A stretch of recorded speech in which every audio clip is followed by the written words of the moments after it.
नमस्कार दोस्तों, मैं आपका दोस्त आपका साथी चंद्रजीत शर्मा। हम लगातार आपको खबरें दिखा रहे हैं कि पूरे उत्तर पूर्वी दिल्ली के अंदर इस समय क्राइम ग्राफ बहुत ज्यादा बढ़ गया है। हर चौक चौराहे पे सरेआम मर्डर हो रहे हैं, चाकूबाजी हो रही है और कानून को, पुलिस को बदमाश सरेआम ठेंगा दिखा रहे हैं। आखिर ऐसा क्यों? अब हम जो आपको खबर दिखाएंगे वो अपने आप में आपको ये बयां करेगा कि किस तरीके से कानून व्यवस्था की धज्जियां उड़ा रहे हैं बदमाश। आपने सुना भी होगा और आप में से कई लोगों ने जीटीबी हॉस्पिटल की सेवाएं ली होंगी। यहां पे सरेआम एक मरीज को उसी के वार्ड में घुस के, उसी के कमरे में घुस के जहां उसका इलाज चल रहा था, उसको गोलियों से भून दिया जाता है। अब आप सोचिए, कानून व्यवस्था किस तरीके से चौपट हो चुकी है, क्राइम ग्राफ किस तरीके से बढ़ चुका है और बदमाशों के अंदर जो खौफ है वो किस तरीके से पुलिस का खत्म हो चुका है। अभी हमने आपको कुछ दिन पहले दिखाया था एक मर्डर भजनपुरा एरिया में। उससे पहले हमने आपको दिखाया था कई मर्डर जाफराबाद सीलमपुर एरिया में। मगर यह लगातार जो मर्डर हो रहे हैं ये कहीं ना कहीं पुलिस की नाकामी है। पुलिस इस समय ये कहें अपना जो डर है, खौफ है, उसका बदमाशों के अंदर कहीं भी अब कोई सवाल ही नहीं है और उसका कोई डर ही नहीं है। आखिर क्यों? अब आप लोग किसी भी चौक चौराहे या घर पे सुरक्षित नहीं हैं। अगर आप इलाज करवा रहे हैं तो अब आप वहां भी सुरक्षित नहीं हैं।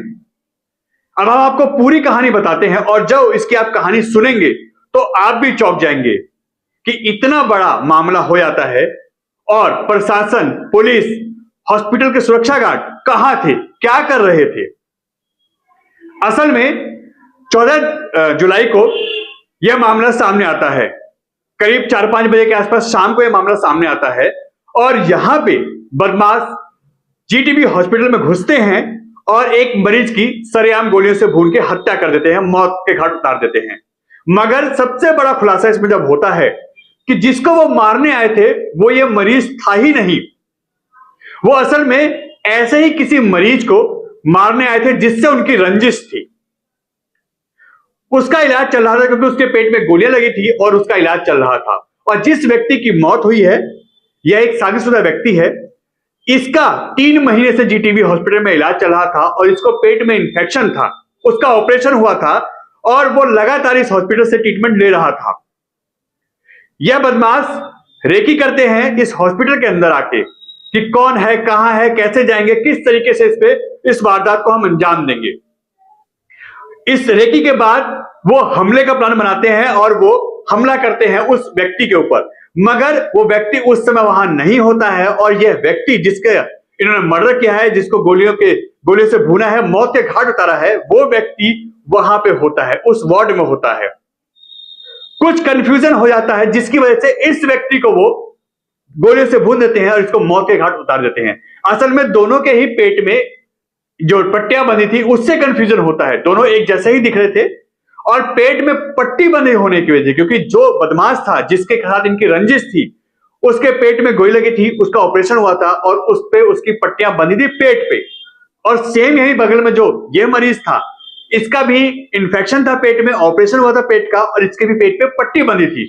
बस यही कंफ्यूजन होता है और यह इस व्यक्ति को, जिसका इलाज 3 महीने चल रहा था, उसको मौत के घाट उतार देते हैं। अब सवाल उठता है सुरक्षा पे। आखिर सुरक्षा गार्ड कहां थे? जैसे ही गोलियां चली सुरक्षा गार्ड गायब हो गए। पुलिस वहां हमेशा होती है, किसी भी आप हॉस्पिटल में जाइए तो एक पीसीआर वैन या पुलिस सुरक्षा गार्ड या वहां जो पुलिस बूथ होता है वो भी होता है। मगर जब वो आते हैं तब तक सब कुछ खेल खत्म हो जाए और वो वहां से भाग जाते हैं। अब परिवार का बुरा हाल है कि उनके मरीज का वो इलाज कराने थे, उसकी जान बचाने हाल आए थे और उसकी यहां मौत हो जाती है। सुरक्षा जो अरविंद केजरीवाल कहते हैं कि हमने दिल्ली के सभी हॉस्पिटलों को जो दिल्ली गवर्नमेंट के अंडर में आते हैं और ये भी उसी अंडर में आता है, इसको हमने वर्ल्ड लेवल पे बना दिया है। सुरक्षा के, इलाज के हर बंदोबस्त कर रखे हैं। अब आप देखिए, इलाज के तो अक्सर वहां से किस्से आपको सुनाई देते होंगे, दिखते होंगे, मगर अब वहां पे आप सुरक्षित कितने हैं ये भी आपको दिखने लगा है। कोई भी आए बंदूक लेके आए, हथियार लेके आए और आपको मार के चला जाए, आप भगवान भरोसे हैं हॉस्पिटलों में भी। सुरक्षा कहां है यह भी आपके सामने है कि सुरक्षा गार्ड वहां थे ही नहीं और जो थे वो भाग गए। पुलिस कहां है, पुलिस बूथ कहां है, यह भी वहां पे सोचने और समझने वाली बात है कि आखिर सुरक्षा और पुलिस व्यवस्था है कहां। अब आप सोचिए, दिल्ली में जिस तरीके से क्राइम ग्राफ बढ़ रहा है, आप लोग कहां सुरक्षित हैं? घर में सुरक्षित नहीं है, चौक चौराहों पर सुरक्षित नहीं है, रोड पे सुरक्षित नहीं है। छीना झपटी, चाकूबाजी, फायरिंग ये आए दिन होता है। इस जमुना पार में आप लोग अब भगवान भरोसे ही चल रहे हैं। कब कहां आपको मार दिया जाए ये कहीं भी अब आपको पता नहीं है। पुलिस जब आती है तो जांच करती है और वही ढाक के 3-5 कार्रवाई कर रहे हैं, पकड़े जाएंगे या पकड़ लिए जाएंगे। मगर पुलिस को जहां होना चाहिए वो वहां क्यों नहीं होती है? पुलिस कहां बिजी होती है आप सभी जानते हैं। अब सवाल उठता है पुलिस पे, उस हॉस्पिटल पे और वहां की सुरक्षा व्यवस्था पे।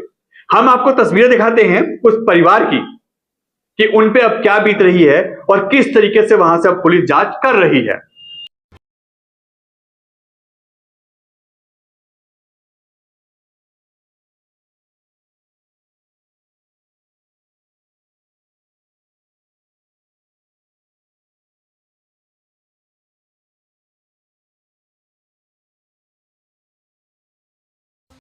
अभी आपने ये तस्वीरें देखी, ये उसी परिवार की हैं जिसके ऊपर अटैक होता है और पुलिस अब वहां पे जांच कर रही है।